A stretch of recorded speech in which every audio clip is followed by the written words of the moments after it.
Hi everyone, and welcome to the 11th edition of Fuckup Nights in collaboration with Friedrich Naumann Foundation, Syria and Lebanon. I'm your host, Nour Alwan. If you're asking yourself what the hell is Fuckup Night, here's your answer. It all started in Mexico with 5 friends drinking mezcal. I guess an incredible amount of it. With their liquid courage in their bellies, they started telling their most embarrassing yet important business failure stories. This gathering helped them connect on a deeper level and pushed them to share a life-changing experience with more friends, thus creating the first Fuck Up Night in 2012. In brief, Fuck Up Night is a global movement and a series of events where 3 to 4 entrepreneurs share their most important business failure with the crowd. Today, and in order to highlight the effort done just after the blast, we decided to spice it up and cover failure stories from those amazing and powerful initiatives. I am happy to welcome Lara Kays from Basecamp, Mazen el Murr from Nation Station, and Ashkar from RiseUp. Lara, you're currently the event and project manager at Grand Factory, which is a place where you host concerts, multi-social gathering, cultural events, happenings of all sorts. And you are the co-founder of Tishrin, a civil movement that came up just after the 17th October revolution. And of course, Basecamp, a youth organization aiming to provide reconstruction and basic needs to the people that were affected by the blast. Tell me more, how did Basecamp start? And when was the time where you said, fuck, what did just happen?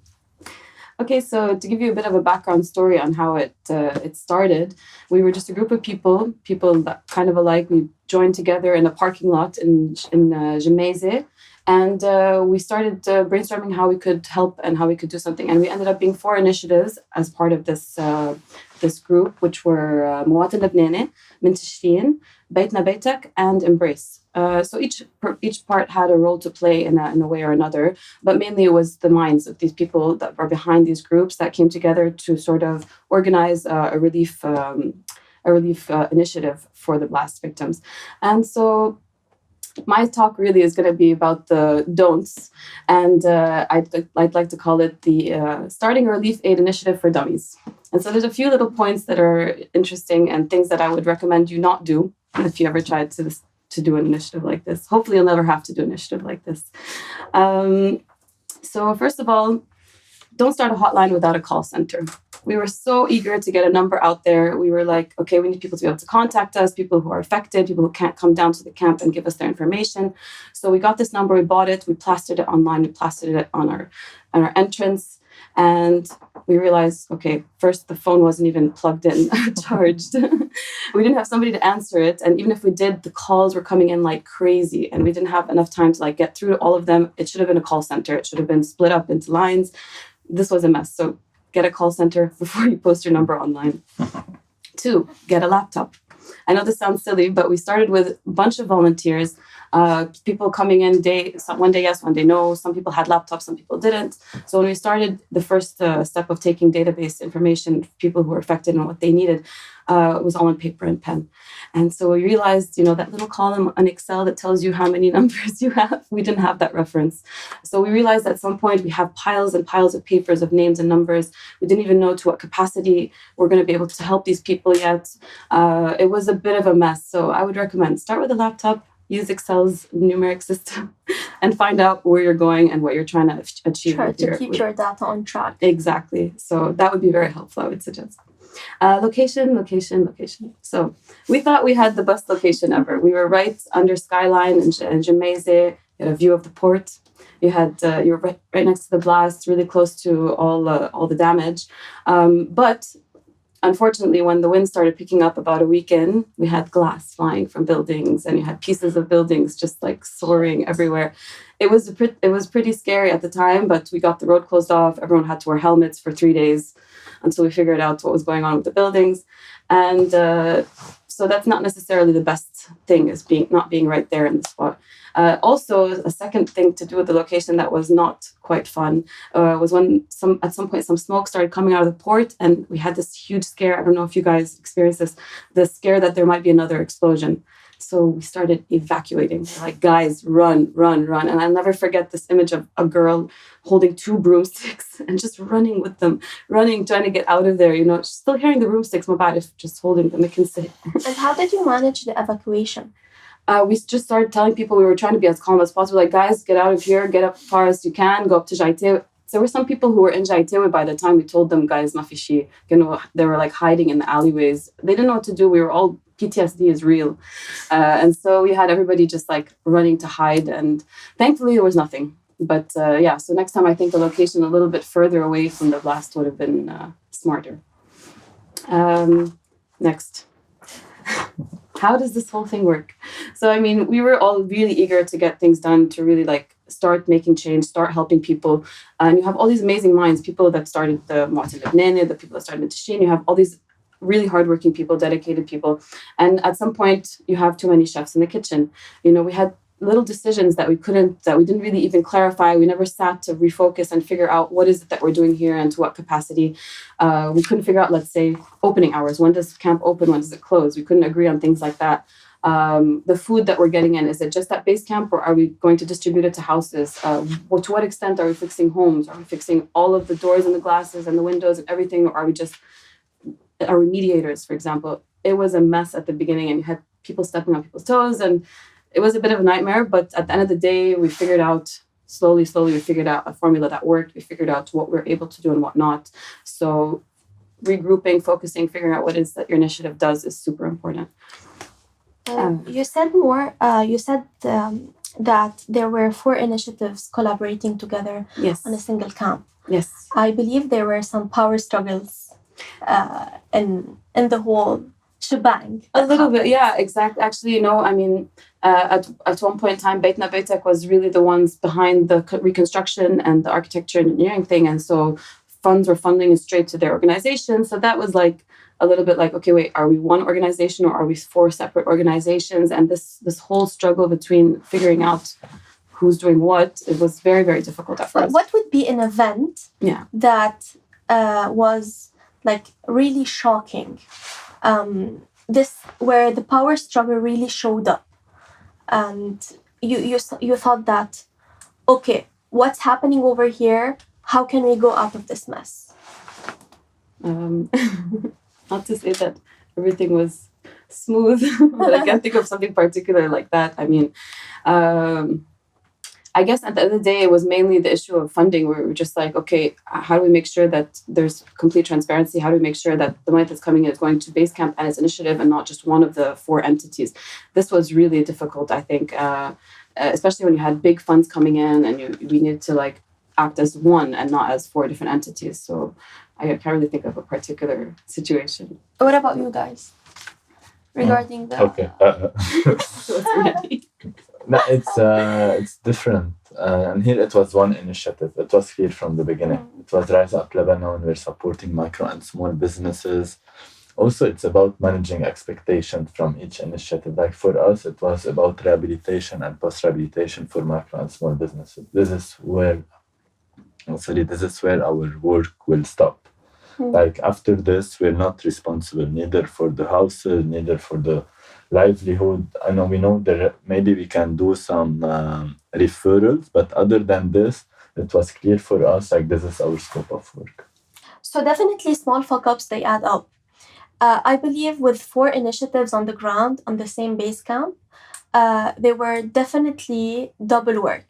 So would you mind telling me about an incident where you gave the same task to 2 people, or maybe other incident that is in this round? So at some point, actually, we did a call for engineers and architects, individuals to come down and help us scout locations, check for where like there were dangerous buildings or structural damage. And so those people, we were sending them out to start checking out buildings and checking what's the status and everything. And then you have Beit Nabeitek, who were already kind of doing that as well, doing the same thing at the same time. And so we had 2 different forms, 2 different papers that had different criteria on what to submit from each building. So we ended up having random data from 2 different entities within our operation, really. And this is where at the beginning we realized, okay, we really got to consolidate, we really got to have one form. We have to align on how we're doing this. I mean, That's probably the closest we've been to maybe duplicating work and having two entities working at the same time. Another thing to note when you start a relief aid is that volunteers don't last forever. We kept going on with the work as if we have 100 volunteers a day, like we did in the first few weeks. And then suddenly we have hundreds of food boxes stacked up and not a single person to take them anywhere, to deliver them. I mean, this is eventually where you realize you have to start shifting into paid work or trying to find people who can do this as a full-time job. Volunteers, they don't last forever. And lastly, I'd like to say something I've learned is that unfortunately, Lebanon just doesn't know how to recycle. No way. At the camp, we had garbage bins, recycle bins, and everything clearly laid out. We started with a sign on each one. This is plastic, this is paper, this is whatever. Then the sign became bigger. Then the sign became a stick with a sign on it. I don't understand why it's so difficult to have. Then someone stood there telling me.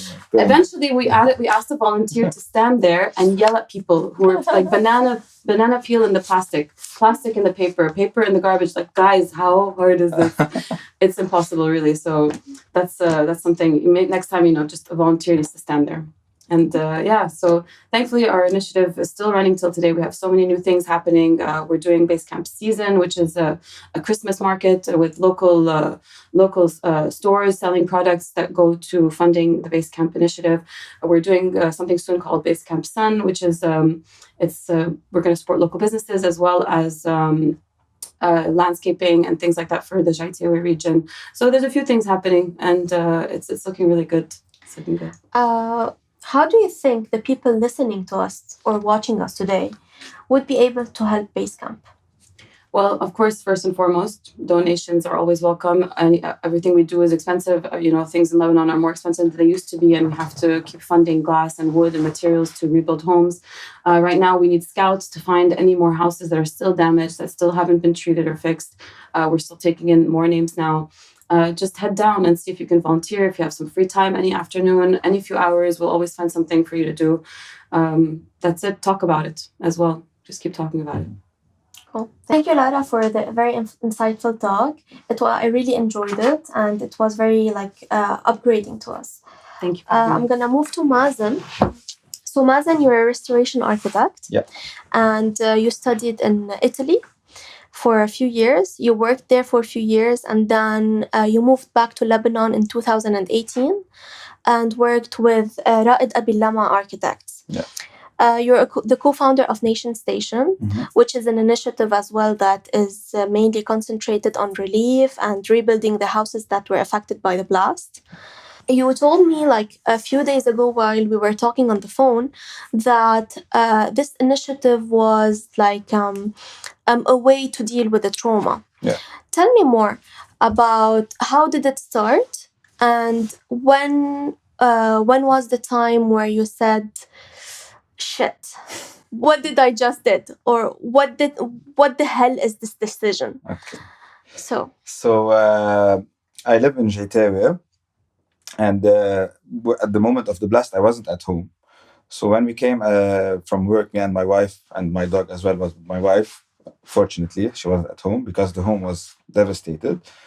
After cleaning the house and after getting to get the picture of the amount of the damage in the area of Geitawi, we realized it's fine. We are still young people. Our place is still existing. There are some people that they don't have their homes. They don't have shops to buy from the shops for food, or they don't have a fridge, or it was really, really bad during the first 1 or 2 days.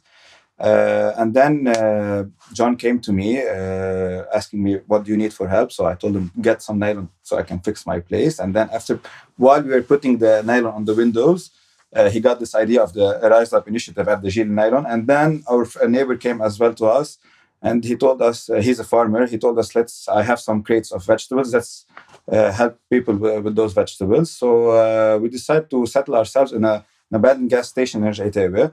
We used to go there and walk our dogs, and it's our public space in Geitawi. So we went there and we cleaned the station. We put the crates, and people came to us they saw us as saviors. There was no shops, there was nothing in the streets. So we were giving cucumbers or apples or whatever, and they saw this as a gift from something really important. So we felt that this is like what we are doing is really now important for the area of Geitawi. And as well, people coming from outside Geitawi wanting to help people in Geitawi, they didn't know what to do. So they saw us, like, because the location of the station is really like on the main road in Geitawi, they saw us and they began to give us food or water bottles, or volunteers came to us to ask us, who can we help? How can we help?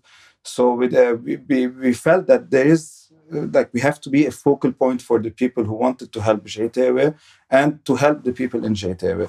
So that's when we decided to settle in the station. We cleaned the station. The first few days we were staying till 4-5 a.m. because we wanted to fix the station with the electrical cables. We settled the Wi-Fi, internet, so we can, like, connect with people. The station was in total chaos. It was an abandoned station, and after the blast was full of glass and cockroaches. It was like disgusting. So if you want to help people with the food, you have to clean it.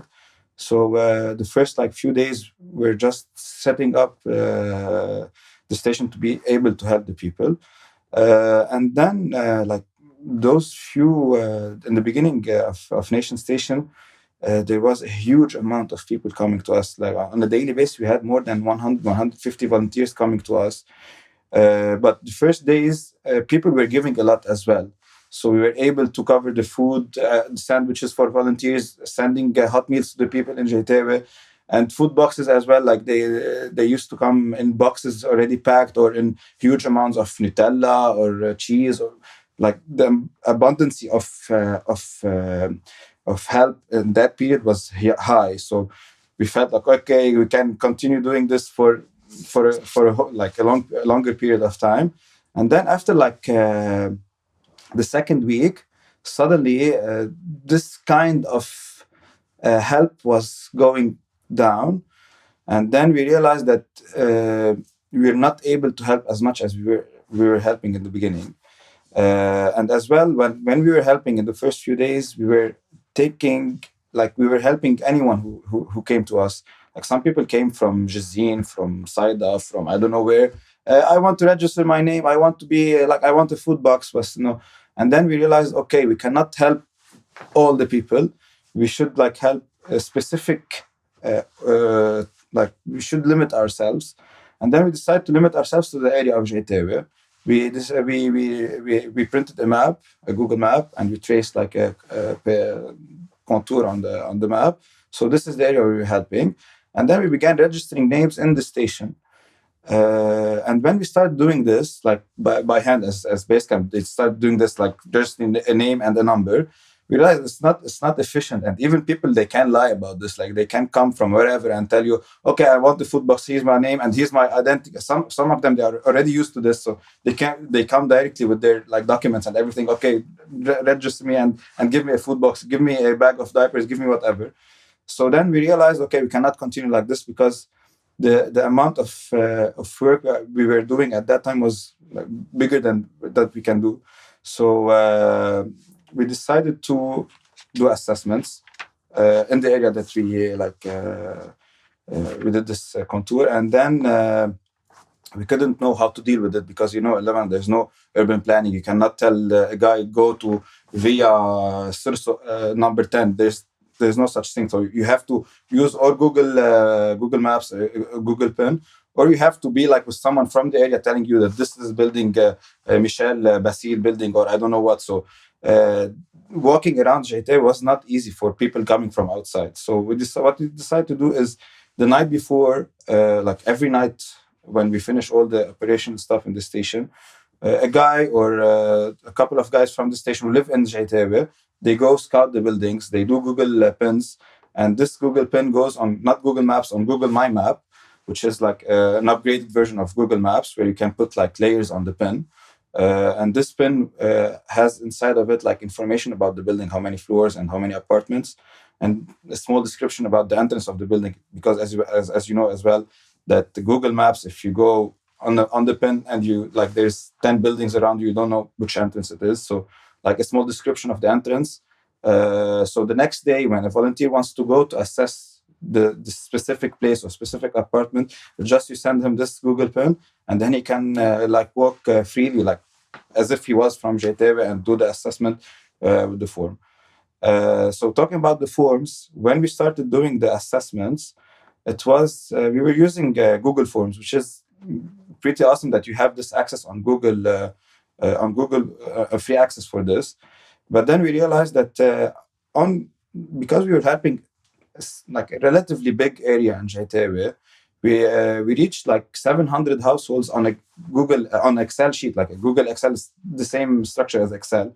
So we realized that we have a huge list of data, and we weren't able to filter the needs or whatever. So the assessment was fulfilling all the needs of the people, like from food needs, medical needs, reconstruction, or whatever comes to our mind. It was like more than a general assessment. So when we realized that Google Form is not made for this huge task, John was a part of the group in that period. We got a connection with the Données Sans Compter, who came to us and they helped us to build a new form of a software. It's called the CRM, which they developed with Microsoft, and we were a part of this software. So doing this made us more efficient in data gathering. It's not anymore a list of people. It's more files, like file directed. Like every household has a code generated automatically from the software, and you have the household. Every detail that we can gather about the household, it's in a file. It's not in a sheet. So when we want, like, let's say when another NGO comes to us, they want to help in a specific criteria, like we need elderly people, or we need children, or we need chronic disease, people with chronic diseases. So we can directly filter our data and give them like a clean Excel sheet, Google pinned, numbers, identity cards, whatever it's needed, it's in this file. So I stepped over the fuck up we did in the station and arrived directly to the solution. But during this period of transition between the Google Forms and the CRM was really hard, because we were promising people a lot of stuff and we weren't able to help them. So people coming to us to the station, registering their name and telling us that they live in this area, they want to help, like they want to be helped. We weren't able to know how to help them. Like, okay, we're taking their numbers. What were you saying to them? Like, give me an example about telling someone, like, I can't help you. How did it go? So this was like a small. None of us in the station worked in an NGO or on a relationship between people and an NGO or whatever. So everything was new to us. So to reach the point when we can tell people actually what we are doing, it was hard for us. Like at the beginning, we were, okay, we're going to help you. We're going to send you food boxes. We're going to fix your houses.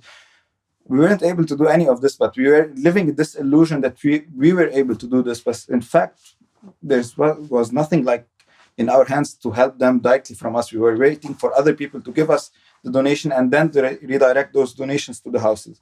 So when people came to us to the station, at first, as I was telling you, that we were promising them this help. But then we realized we weren't able to do this. So we started telling them, like, okay, we're going to take your number, take your, so we have like a team of frontliners who live in Geitawi. So they take a description of where the building is. So the next day we can go and assess them directly in their place. So what we tell them now in the station, we're going to take your name, take the address and everything. We're going to send a scout by night to pin the building and have the information about the building. So the next day a volunteer can go direct to your place, call you before, have an appointment with you. So they can fill this assessment on the CRM4. And then when we have your information, our data, depending on your criteria and your vulnerability number, because we have like a score that it's automatically generated from all the information we gather from that family. So this score will help us know who's most vulnerable, who's less vulnerable. It's more an objective. So were people understanding about this, or they were anxious, they were angry? Some people, they were like, they understood how it works, because they knew somehow that some of the people like in Geitawi, they needed more help than they do. So when you tell them that we cannot promise you anything, we're just going to gather your data and check your house and check your everything that we can gather and try to able to help you, they would understand. Some of them, they were like offensive. They don't want anyone to come to their house. They don't want to share their information. But and they wanted as well to take a food box directly from the station or whatever like we were providing at that day.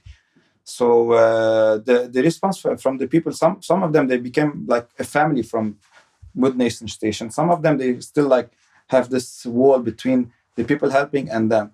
And I have to mention that some people, they are in real need, and they don't realize that they are in need because of being shy, of, I don't know, like not accepting donations, or afraid of that we are like a political party or whatever. So some people have this fear that helping them will make them vulnerable, or they make them in front of the eyes of their neighbors that they are being helped or whatever. There is this mentality of the Lebanese people. Like, I don't blame them, living through a civil war and through post-civil war with all this trauma and all this corruption in the country. They are not, and because we are young people helping old people, there's still this communication between the generations from like us and them being this, I don't know, like stuck in somewhere. So we're trying to, as much as we can, to have a dialogue with them, go visit them on a regular basis, monthly, I don't know, to break this ice between the generations. Did you face any other obstacles while dealing with people, like from different, who to help first, how to help them first? Give me an example or a situation where you thought that, oh my God, I can't believe this is happening still in 2020. Yeah. So, as I told you, we were helping people on the base of their vulnerability score, regardless their nationality or whatever, like the family, or they are a group of, I don't know, workers living in a small apartment. So we have this vulnerability criteria, which makes us able to put priorities. Some of the people, I don't know how they saw that we are helping foreigners, only foreigners. They came to us. I was like sitting in the station. Then he was talking to a girl. She wasn't able to reply to him because he was aggressive from his coming, like from his walking toward the station. He looked like fishy. So he was aggressive with that girl, telling her, "You are helping Syrians, you are helping Bangladesh people, and you're not helping anyone from Geitawi." Then I heard this talk, and I came to him. I told him, if I am going to each and every place registered in my data and helping them in their place, regardless their nationality, how can I be not able, like, I'm helping people in their house, so I'm helping the people who are living in the area affected by the blast. He was telling me, no, you are helping Syrians. I'm going to call the guys from this, like, corrupt politician, I don't want to say his name. They will come and they will destroy your station. And he was our age. This guy was our age. He should be with us in the station helping people.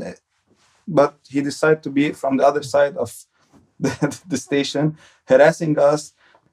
At that point, we realized that my Saura was doing this in the station, building a parallel government, because going on the streets won't make a serious effect on those people grabbing the government by their hands. So we're going to build a parallel government, helping the people with the real way that it should be done, not making them feel that they are waiting for our donations to go, like, to help them. We want to empower them so they feel like a part of the station, or whatever we are doing at the station. We don't want just to be a charity for them and making them depending on the station. We want them to feel a part of us. So what we are doing now is making people come to us, help us with what we do. And we started this 2 months ago. When people came to us to register their name, the first thing we ask them is, how can you help us? Like, okay, we can help you with whatever we can, but how can you help us? Like, we're registering skills, we're registering, I don't know, there's a taxi driver, he takes people from the station for free. So we built this community around the station, that people, they are believing in us. And for me, this is my Thawra. We're gonna build this new ideology of how things should be done on the ground, and not making people depend on a certain politician or a certain party to make them live during this hard situation in Lebanon. Thank you. Thank you, Mazen. I really love how passionate you are about the whole initiative, about the concept of the Thawra. Like, I can feel the drive you have inside. Thank you again for this talk. Thank you. So without any further ado, I'm gonna move to my neighbor, John. So John, quite the person with several hats, actually. You're an entrepreneur. You're a comedian, a stand-up comedian, and you took over your family business called Everything. My mom is still there. I didn't took it over. Okay, so you're part of it. You're the CEO, you're the founder. Yeah. Everything, which is a concept store and a gift store, and you change it a little bit to become a brick and click store, right? Yeah. And you are also the talent development division manager as Tamayaz, where you help small businesses launch and grow and sustain during this tough period. You also started the initiative called RiseUp Lebanon, which helped micro and small enterprises relaunch, again, just after the blast. Tell us more about the biggest challenges and the failure as you kicked off this initiatives. First, what happened after launching Gil and Nylon and joining Nation Station, we realized that in order to revive the whole economy, we have to start with the shops first, especially the small and medium enterprises in the affected area. The reason, like, these business owners, they lost their houses, they lost their cars, God forbid, they lost someone of their beloved ones, plus they lost their shops. So the only way to bring back the whole economic cycle is to rebuild these businesses. So in the beginning, we were in our bubble. We said, okay, guys, let's launch RiseUp Lebanon. We will do a crowdfunding campaign. We started this crowdfunding campaign. We got 15K. I was so flattered, to get 15K in 7 days. Wow, okay. And I started with this huge expression, and we are the government. We will rebuild the whole city. It's us. We will do everything. And then I went on a big national TV station, and I was super happy. نحن الدولة, we are the change, we will do everything. And then I published my own personal number. It was a disaster. It was like the phone started ringing while I was in the interview. And I was seeing my phone starting ringing, and then people were asking me like everything. But my problem that I didn't even manage my own expectation. Like for me with 15K, I was even going to rebuild houses that were damaged during the Civil War. You see, like for me, managing expectations 101. And then I said, okay, guys, we will start with the shops in Ashrafiyya. And then we did around 150 assessments. And then I realized that with 15K, I can only do 10 shops. And then it was a shock, like we didn't know what to do. We had 15K. We had 150 shops waiting for us to rebuild. And khalas, we promised them. And on every TV interview, I was telling the same. And we are the government. We will do the change. We are going to change the whole thing. And so I said, okay, we will manage our expectations. With the 15K, we will do these 10 shops. At least 10 families will be happy. They will have their businesses back. So we started the reconstruction process. We gave the project to some contractors. And then there was one big donor coming, like, to check how the shops are and if everyone is happy with the work. And while we were doing the tour with the donor, like, the complaints were huge. Like, no one was actually happy. Like, even my expectation to make 10 families happy were not here. And people were complaining about detail that I didn't even understand. Like if the door, like the glass door was opening to the right and before it was opening to the left, and then the handle was gray before it was black, and then there was some silicone missing. And for me, first I was angry. So I said, guys, we failed. Even with these businesses, things were super bad. Then I realized that first it's their right to design their shops the way they wanted. It's not their fault that this blast, it was so devastating for them, and it's their right to get their shops even better. And then we had to recruit. Like, we had a volunteer called a relationship manager. Like, we had someone, and she's still with us until now, just to have a direct and clear and transparent conversation with the shop owners. We don't believe in help anymore. We believe in co-designing sustainable solutions with the shop owners. We believe that they need to accept and to acknowledge that they have an impact on their circle of influence. It's not about waiting for, I don't know, for someone to come with a solution. The solution is within their hands. I think the challenge we had as a country that we were always waiting for solutions coming from abroad. That we were always waiting for saviors. Now it's the time to take things between our hands. Now in RiseUp Lebanon, we believe in direct conversation. We redesign the shop the way they want, but we also believe in post-rehabilitation. The post-rehabilitation, we're not here to bring ideas from outside and just throw them on the shop owners. It's more get what they have and to have a clear discussion how they want to move forward with their business.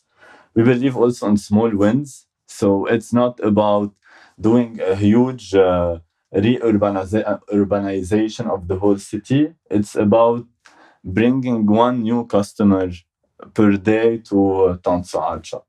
So actually this is, and like we started, we want to be the government. Now we believe that the real change starts in small circles and within a small circle of influence when people believe that they have full power on their own destiny. You mentioned that you went with the donor on the ground and there were like a hell lot of mistakes. Mm-hmm. Whether in the glass, whether in the reconstruction, people weren't happy. Like, how did you manage to find skilled people to work on these mistakes, and how did you communicate to the shop owners that this is going bad, we're gonna fix it again? No, it's not we had to fix it again. We had to bring the contractors at night because the donors, they had to take pictures the second day. So the contractors went there at night just to fixing things that were fixable. Until now, we have some damage that now we want to refix and like there are some errors that happened with some shops in the beginning. And then we realized, and I guess it was not we were so happy to do it. But when we wanted to do it, we didn't do it in the best way possible.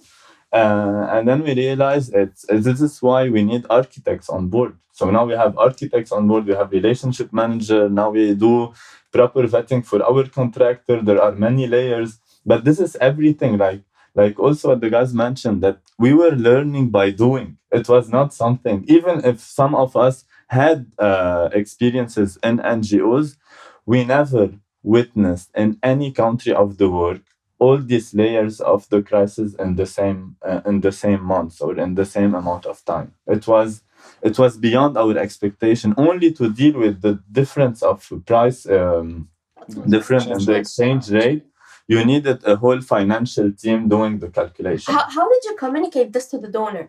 Like when you have like fluctuating rate in dollars, like this huge shift from the actual official rate in the banks.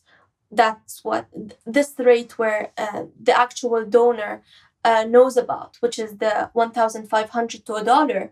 And then on the ground, you have like maybe 4 or 5 different exchange rates. Transparency is key. Transparency is key. We were going to the donor telling them, guys, we cannot work on the bank exchange rate and so on. We need to withdraw the money and to work and to have cash. We need cash. Even for the contractor, like Mazen knows, we cannot even have a discussion. Like the first call, are you paying cash? No. Okay, thank you for your cooperation. Khalas. It's now what we're having in Lebanon, it's a total black market. Everything is in black. Nescafe is in black. Nescafe is in black. Yeah. So it's like there is a parallel market happening that only works in cash. And the challenge that we cannot do a very high standard quality in a short amount of time with limited resources. Like we had to choose what we are going to do. We have limited resources. We don't have time because the winter was coming. and we cannot do like the best quality. So we had to select what are the two variables that we want to work with. Cool. I'm going to ask more about the supply chain. We know that several items are like coming missing in the market, especially when it comes to glass. Just after the blast, like everybody was running to get glass. How did you secure, like the money was coming? How did you secure this effective supply chain? It was hell. It was hell. Like we knew that there was one supplier that still has glass in Tripoli, and then we had all our contractors going to this supplier and, "No, please bring our glass."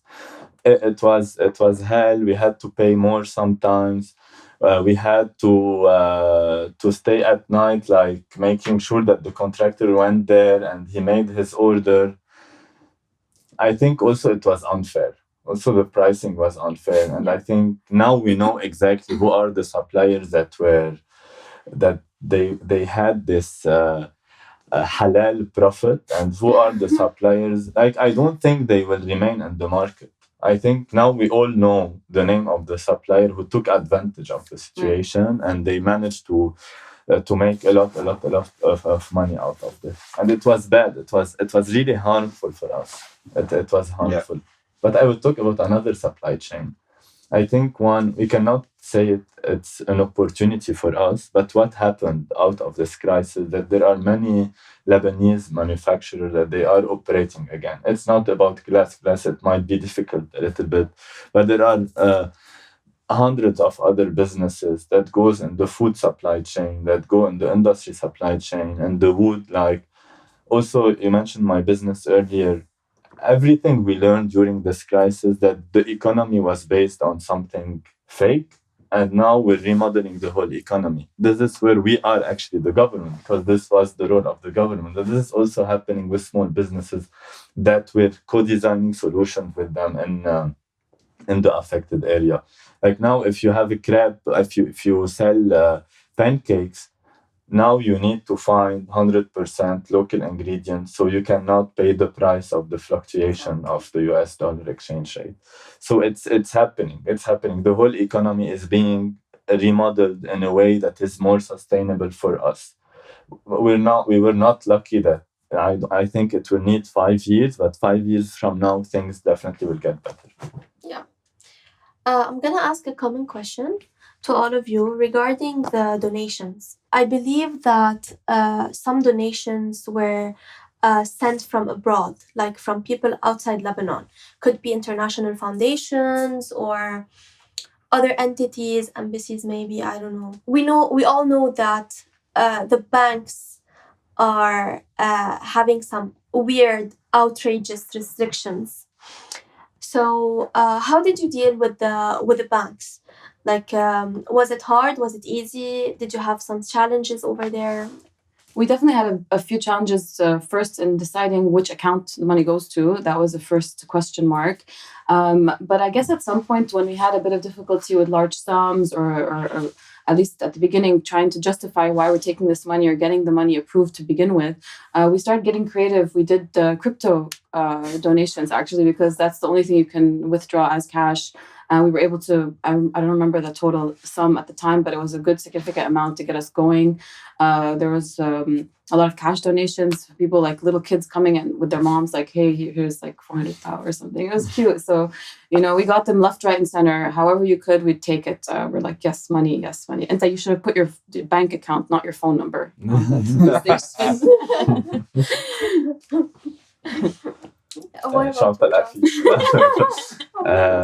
I think there is kind of new values that we are trying to rebuild here.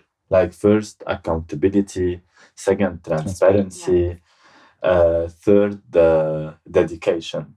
I think the more we are transparent, the more donors will trust us. The more even banks will not find a way like to block our way. And then we are accountable for what we did. Like, if we failed in one shop, we go there, we tell, okay, guys, we failed. Okay, we will make it better. And then we are also transparent with the donors who paid first. And then maybe they will tell us, okay, guys, we know, but it's fine. We will support you. We know, like, you are a grassroots initiative. It was grassrooting everywhere. Everyone was grassroots. Okay, but it's important, like, to understand, like, these values are the ones where we want our community to be built better. Perfect. What about you guys? So, because of the location of the station and people recognizing us as a focal point for donations and for helping people, as they were saying, like the first days, people were coming with cash. Like one day, I got a call from a friend. She has a kid. He wanted to donate 20,000. With this 20,000, I can't do anything, but I cannot deny him this happiness of donating his like small pocket that he gathered for like the month to go, I don't know, to play in the network or whatever. So in the first days, even now, like if you are getting donations from abroad, banks, they are still giving you the money with a high rate. Like they are taking a large sum of commission, but they are still giving this money. But the problem is some of the money we are getting like wire transferred widely internally in banks. This type of donations we are having problem with, because now with the restriction on the Lebanese pound, the dollar is not existing anymore. Like you cannot cash it out unless you will cash it in Lebanese with a limited rate. So this part of donation is critical for us. Like I had to rehabilitate a house where I had to go like 3-4 times to a bank to get a check from the donor from that bank, which was a small amount. Looking at the work that we were doing, it was a $3,000 check, but I had to go like more than 4 times to the bank, make sure that I have the identity card of the donor and I have the identity card of the contractor, the house. It was like checking everything for nothing. Like this is his money. He's donating this for this reconstruction project. Why are you taking all this information for nothing? So yeah, some of the donations that they are locally transferred, we have the problem. But coming from abroad, I think it's. And I have to mention that we had a GoFundMe page on like a GoFundMe website. They contacted my friend. He's German.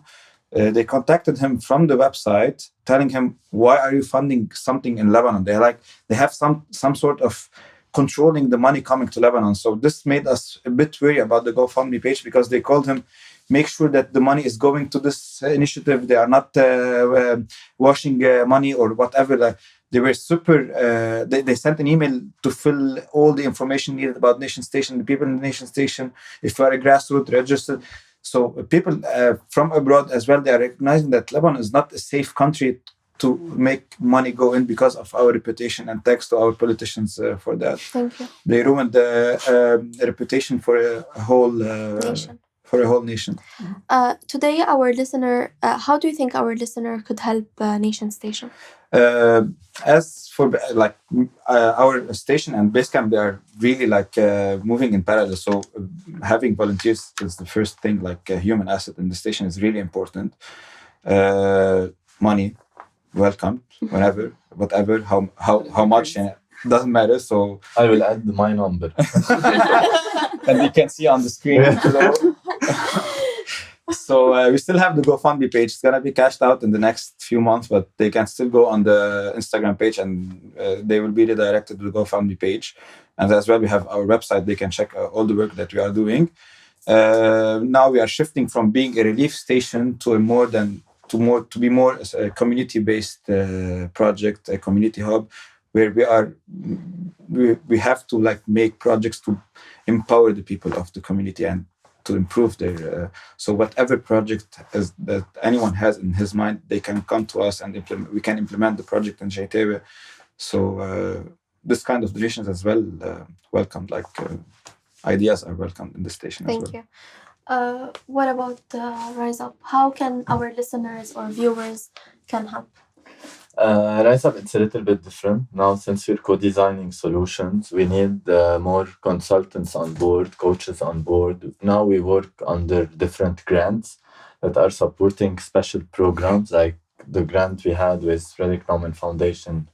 It was super helpful for us in order in order to support 20 businesses. Now we had our Christmas project with these 20 businesses. We created a tote bag. In this tote bag, there are one item from each of this business. It's about bringing the demand back. So we're more doing from a consultancy, coaching, and empowerment approach. Cool. So voilà. Merci. Merci لك. Thank you guys Thank you so much. for coming today. It was a really nice talk. Yeah. Pleasure. Thank you, beautiful people, for listening. It is true that we are constantly told that failure is wrong, that is shameful. Well, nobody talks about it. And we are always willing to conceal it. Throughout this podcast, we challenged the norms and broke the rules. We highlighted the challenges of 3 relief initiatives that came out of the Beirut Blast. I would like to thank our panelists and thank Friedrich Naumann Foundation for this amazing opportunity. Make sure to follow FNF Facebook and Instagram page. Follow us for future podcasts. Stay safe, everyone.